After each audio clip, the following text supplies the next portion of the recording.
It's Wednesday morning, and that means it's time for new comic books. I am the Max, and you are watching the Max's Super Awesome Comic Review Show. We got a lot of really good books to talk about this week, and we have a really awesome special guest joining us at the end of this episode, so for those of you joining us, thank you. You are going to have a blast. This is the Max's Super Awesome Comic Review Show! Comic Review Show! Comic Review Show! So we're going to jump right into the Max's Top 5 weekly countdown. Coming in at number 5. I'm going to be honest with you, I haven't read it yet, but it's Rick Remender's Black Science, issue number 3.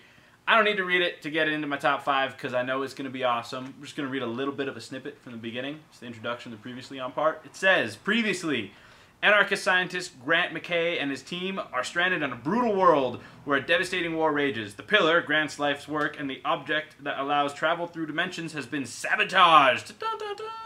Worse still, Grant himself has been critically wounded, forcing Security Chief Ward, Grant's assistant Sean, and their peevish boss, Cadier, into a rescue mission into enemy trenches. Black Science by Rick Remender. Check it out. Number 4 on the list, we have Batman and Robin Annual number 2. This made the top list not only because it's written by Peter Tomasi, who I think is a pretty fantastic Batman writer, but mostly because it is a throwback adventure to the original dynamic duo Batman and Robin cast by Dick Grayson. At the beginning of this issue, Batman finds a locked security box in the Robin Cave, which is a cave that Dick Grayson made in the upstairs bedroom of Wayne Manor that says no bats or butlers allowed. It's kind of adorable. And it forces Batman and Robin to go on a throwback journey through time. Well, not really through time, but retracing their steps ages ago. That was number 4. Check it out. It was fantastic. And the best part about the annuals is that since they're yearly books, you don't really have to have read anything prior to it, and it kind of sets up everything that's going to be happening most of the next year. Coming in at number 3, we have Guardians of the Galaxy, The Trial of Jean Grey, issue number 1. This was really cool for those of you who've been following the Guardians of the Galaxy and the X-Men stuff. I don't really need to explain it to you. For those who don't know what is going on previously, in All New X-Men, Beast has brought the original X-Men from the past into the present, where they have decided to remain. However, there are some throughout the Milky Way galaxy that have decided that Jean Grey should probably stand trial for annihilating a galaxy as the Phoenix. So they've hatched a, covert operation to break into Earth and steal her out of the X-Men mansion. It was really cool, definitely worth checking out. Coming in at number 2, we have Inhumanity number 2 by Matt Fraction. I have a ton of respect for Medusa after reading this book, as she is fearlessly leading her people in the wake of what she believes to be Black Bolt's death. We all know that that isn't the case, but they don't know that, and therefore her actions as queen of a now stranded and homeless people make it really fantastic. This event is shaping up to be something really, really special. Don't miss out on it. Which brings us to number 1. Was there ever any doubt of what this was going to be? No. Why? Because it's Teenage Mutant Ninja Turtles and it's awesome! Look at that cover. Drink it in. It's Michelangelo in a notebook. How did that not make number 1?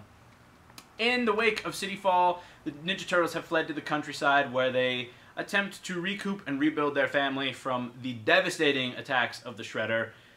But they are not alone in the woods. Dark things are hunting our little shelled friends. Definitely check it out. It's a great place to start reading the Ninja Turtles if you haven't read it before. This is issue number 30, and I can honestly say for the last 30 issues, this has been my favorite monthly comic book. And now, as I promised, we are going to bring on our very special guest to talk to you about the other really awesome books that came out this week.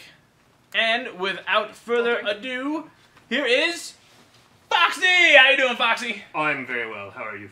I'm doing awesome, and I'm so happy that you are joining us today on the Max's Super Awesome Comic Review Show. Oh, thanks. I'm happy to be here. Oh, sweet. Well, you had some pretty favorite books this week, didn't you? Oh, yes. There's some good stuff that came out this week. Yeah, which one do you want to talk about first? First, let's go with Serenity. Serenity! This new Serenity comic. Jumping right in. I love it. Yeah. Have you watched Firefly? Seen the movie Serenity? Anybody? I did watch the show, yes. Okay, good. It's phenomenal. It is. This comic... There have been a few Firefly-related comics prior to this one. This blows them out of the water. Yeah, I haven't read any of the other ones, but I read this one and I was pretty impressed. I mean, they were good. They were good. Yeah. But this one carries the spirit of the show and the movie. It has characters from the TV show. I'm not going to spoil, but... Right, no spoilers. No spoilers. Exciting exciting. It's exciting. How was the art? The art is really good, actually. Should we do some interior shots of the art? Yeah. Yeah. Hey, Dave Jordan, check out these interiors right here. Yeah, this one's for you. Look at these interiors. We're gonna set these down right here so we can get both hands on this interior artwork. Yeah, beautiful.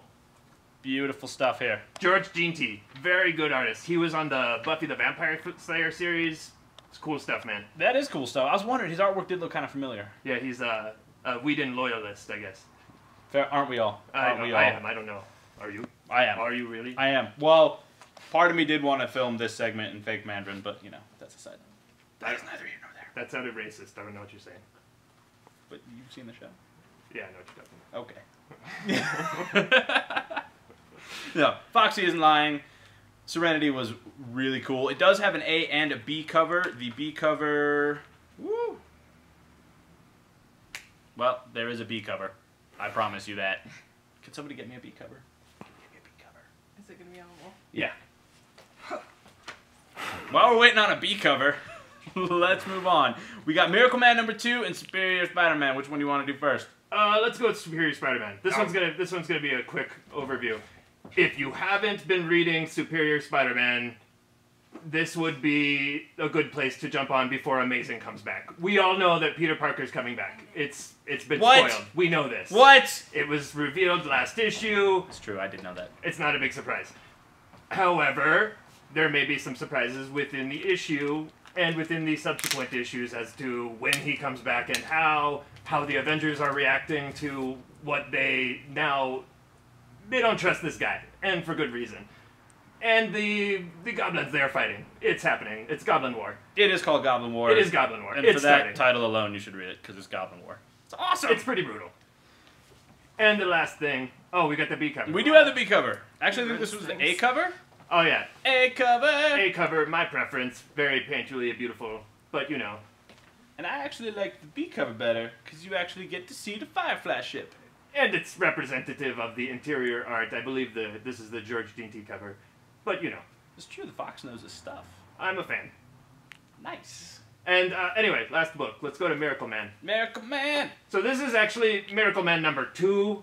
I don't know if you read the first one yet, or if you read it when it first came out in, 1983, I think? Yep. This was, a seminal work of Alan Moore. It predates his Watchmen run. It's along the same lines, though. It's brutal. It's violent. It's a deconstruction of the superhero genre in a really, really meaningful and poetic way. Already, right off the bat, issue 2 is getting to, the heart, the darkness, and, you know, you're not going to want to miss this series, honestly. If you missed it already, or if you were too young because you weren't alive yet for the original. Now's the time. Read it now. Alan Moore. That's all I'm saying. And we do have copies of both #1 and #2 down here at Astro Zombies, so definitely stop on by today, check it out. You can also meet many of the awesome Astro Boys, and I don't know, maybe Foxy, maybe we'll see if you can't schedule you in here to hang out for an Yeah, I'll do a signing. What do you say? Dude, I am so down to be here for for Foxy signing. #1 issue first, I think. Yes. Okay, well, I'll you should probably get a book first. I know a girl. She draws some cool stuff. Yeah? Yeah. Sweet. All right. I'm gonna hold you to that, Foxy. Okay. All right. All right. Well, Foxy, thank you so much for joining us. Thank you. You have been awesome. You're awesome. Okay. Bye, everybody. All right. That was Foxy. Foxy hopefully will be joining us a lot more because he's awesome and a fox, which is also pretty cool. There were 2 graphic novels I want to talk about this week before we get out of here. The first one is Dragon Ball Z, Volume 1, the beginning of the Saiyan saga. What's really cool about this is that they've taken all of the original Dragon Ball manga and recolored it. So many interior shots this week. It's going to be awesome. This was a lot of fun. The 15-year-old in me really liked it. The modern comic reader in me still can't figure out which way I'm supposed to read it, but, you know, we're working on it. We're getting there. We'll figure it out. I'm pretty sure about that. The second one I wanted to talk about is it is the 10th anniversary of Brian Lee O'Malley's other book. He's the guy that wrote Scott Pilgrim. This is the other book he did. It's called Lost at Sea, and it has been issued in hardcover, which is really cool. They're doing it with the Scott Pilgrim books. They reissued them in hardcover and in color. This one, they just reissued in hardcover, but they did give you a little bit of bonus material at the back of the book. There's a nice little chunk of stuff that wasn't in the paperback, so it's definitely worth checking out. It's bound really nice. Oni Press always does a wonderful job with their books, so Don't miss it. That does it for another awesome week of new comic books. I have been the Max. You have been an awesome audience, and we will see you right here next week. Oh, hey, I almost forgot. For this week's giveaway, my pick, you know, the Serenity comic, you can get it. Cover B only, but check the Facebook page, facebook.com/AstroZombiesNM, and yeah, there are the details for how to win cover B of this awesome Serenity comic. You want to get it. Get it. Get on there. Get it. Get it. Get it. Okay, get it. Okay, I'm done.